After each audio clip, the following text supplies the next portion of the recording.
সবার ঘরেই রমজান আসবো, হবে ইফতার মেলা। আমরা প্রবাসীর বউরাই খালি স্বামী ছাড়া ইফতার করব একলা। সবার স্বামী প্রতিদিনই হাতে আনবে কিছু, আমরা প্রবাসীর বউরাই খালি একদিন বাজার করে সারা রমজান পার করিব, নাই তো করার কিছু। সেহেরিতে ডাকতে হবে না স্বামীকে, তাড়াতাড়ি উঠো। এই আনন্দটা প্রবাসী বউদের কাছে শুধুই স্বপ্ন।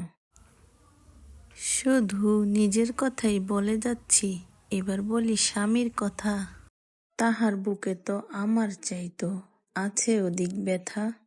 সেহেরিতে প্রিয় খাবার জুটবে না তার কপালে, রোজা মুখেই যেতে হবে কাজে সেই ভোর সকালে।